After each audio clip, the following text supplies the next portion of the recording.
Page 54, variations on a sea chanty. A couple things there. Variations. This is what's known as a theme and variations, where you're presented a theme or a melody, and then you're presented variations on that melody. Very common musical form. Generally, they'll separate each of the variations and so forth with the double bar lines. So if you look at this, at the top of page 55, in the middle of the line, you see the double bar lines. Well, that's the end of the theme. And then the first variation starts with those 16th notes. The end of the second line, you get another double bar. Well, that's the end of the first variation. And the third line then starts the second variation. Well, then you go down to the fourth line in the middle, you get another double bar. So now we go into the next variation. I lost count of how many there are, but that's how it works. They don't have to put in the double bars between them, but a lot of times they do.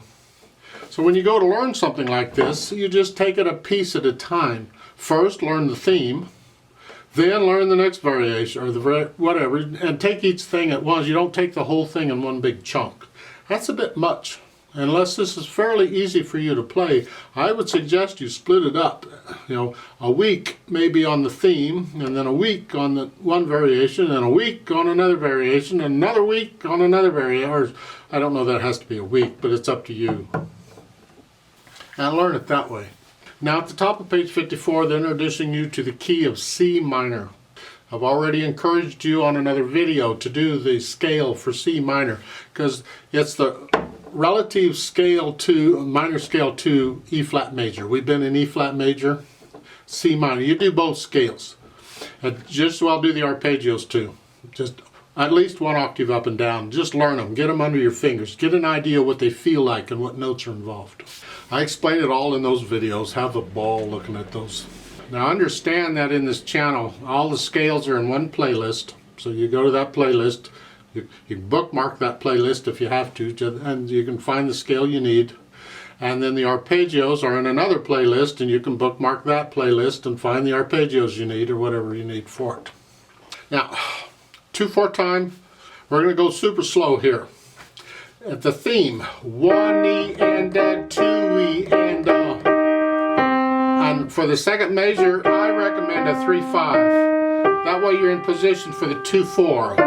I don't like going from here to here. I disagree with that. I know it's a new phrase you can lift up. I don't care. When I first learn a piece of music, I try and play it all connected. And this helps me with the fingering. I find a fingering that works. So again, it's here. In the left hand, you just got these chords.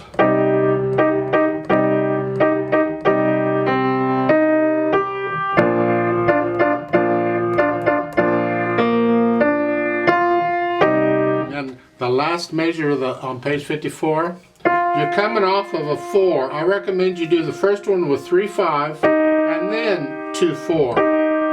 So the last two measures on page 54 is here. On the top of page 55, it's a 1. A natural. Thumb. There's other fingerings that we can use, but this is fine. Just go with it. That's the theme. Then for the first variation, your broken chords in the left hand, and then 1 E and a 1.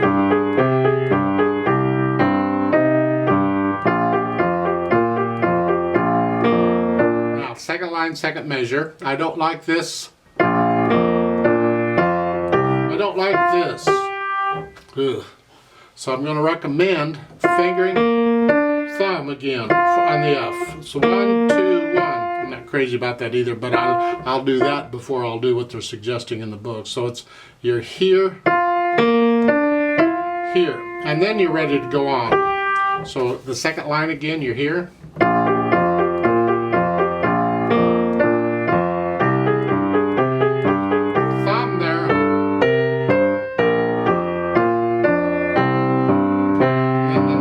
Now we're going to move around with the left hand. Good luck with this. You're here, you're staying in this position pretty much in the right hand, but the left hand's going crazy. So it's here.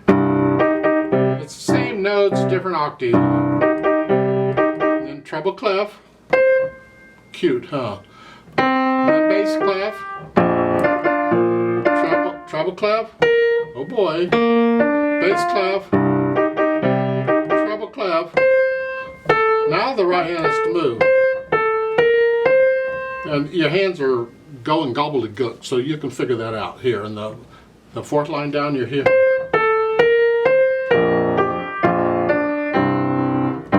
The last variation.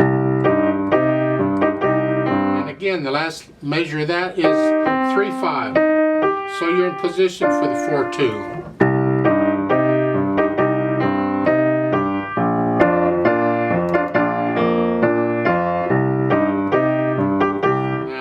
Line, third measure. I recommend you do a 2/1 because that's fairly quick. You can do a 4/1 if you want, doesn't matter, but I need a thumb on that fourth measure here. They want a thumb on the, I don't like doing the same finger like that quickly. This is a fairly quick little piece. It's not really fast, but that goes by. I would prefer to use 2 fingers, so I can do a 2/1 here, much easier than that. So that's what I recommend. So there at the end.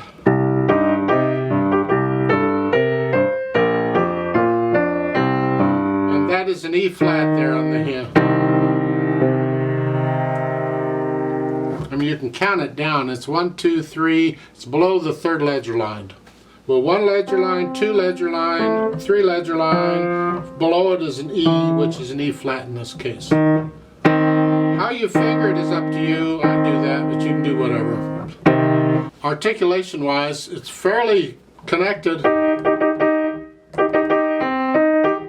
You can lift up between the phrase, it's like taking a breath, and lift up between each variation because it's, well, that ends a phrase. So yeah. So the top of page 55 on the first variation, there are the last 2 measures, you connect it, lift up, lift up, lift up, connect, so forth. And then you have accents, just a little extra oomph on them, not really loud, just a little extra oomph on them, that's all. Actually, they are very loud. Because the dynamics, well, you're starting out loud, that's the melody. Keep the left hand in the background. And then the first variation there at the top of page 50, this is soft. The left has to be very soft. And I'm only lifting up here in the right hand. The left hand's all connected. So.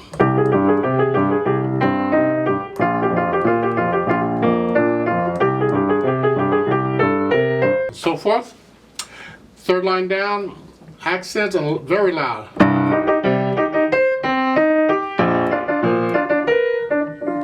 Throughout, I mean, the whole variation is very loud. And then the next variation, you come down to just loud. Wrist staccato here. Connect the left hand. And you bump, bam. That's an accent.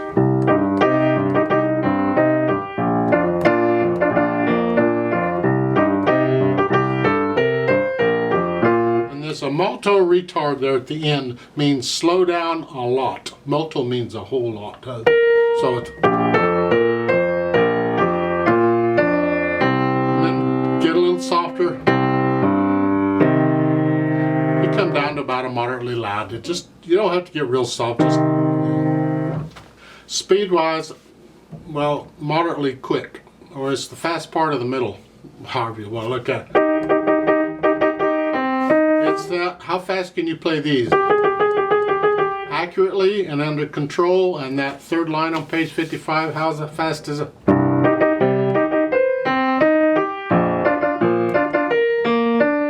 How fast can you be accurate with that? That'll tell you how fast you can take the piece. Don't take them at different speeds. The whole thing, in this piece, everything is same speed throughout, so be careful there. Now they've added pedal. You don't need pedal because it sounds fine without it, but they've added pedal, so you have to be careful on the effect the pedal has and listen carefully. That's why, again, we learn it without pedal first. So the fingers are doing everything and we can hear clearly, and then we add the pedal, we can judge what the pedal is actually doing to the mess and what we get. It's going to be overlapping pedal here. And here I'm lifting it up so I hear the phrasing. I'm not overlapping between the phrases. I want to hear that silence, that breath.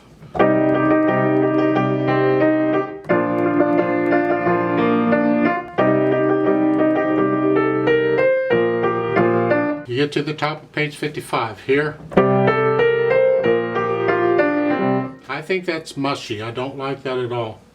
So if I pedal at all, it might just be the first beat or so. Just to reinforce the natural accent. But I don't want to pedal all of this. I don't want to smear it up. So I'm going to change and maybe just pedal one beat, the first beat of each measure. Then you can pedal the next one. And then lift up before you go on. It's like taking a breath, and don't pedal this. Now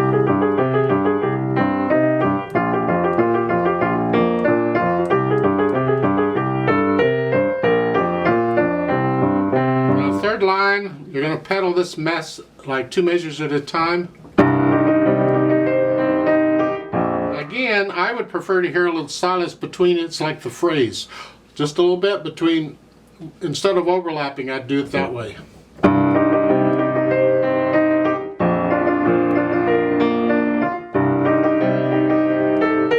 And in the fourth line, I wouldn't pedal that. I want to hear.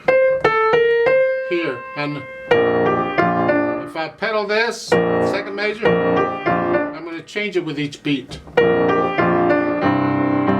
Again, now they're indicating lift up, so you hear silence between them.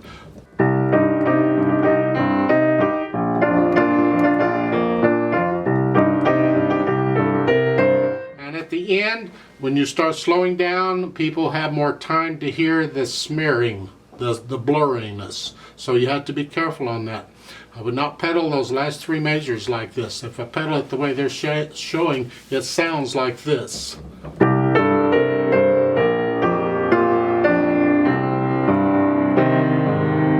And to me, that's just black. So here, no. If I'm going to do that, I'm going to change it on every beat. The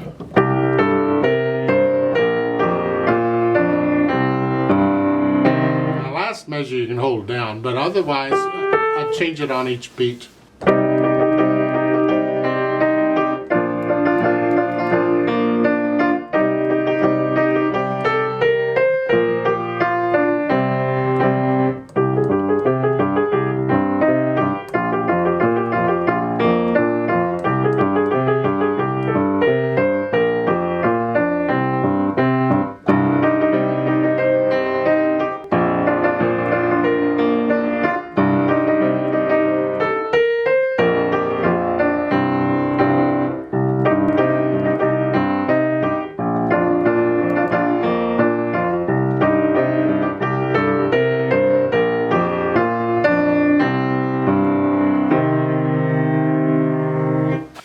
As far as how long you hold that last note, the fermata, it's felt. How long do you feel it should be held? Just not really long, just longer than a quarter note is all. It's really anything above, beyond a quarter note's fine. It's up to you. Since it's slowed down there a lot, you can hold a little longer too.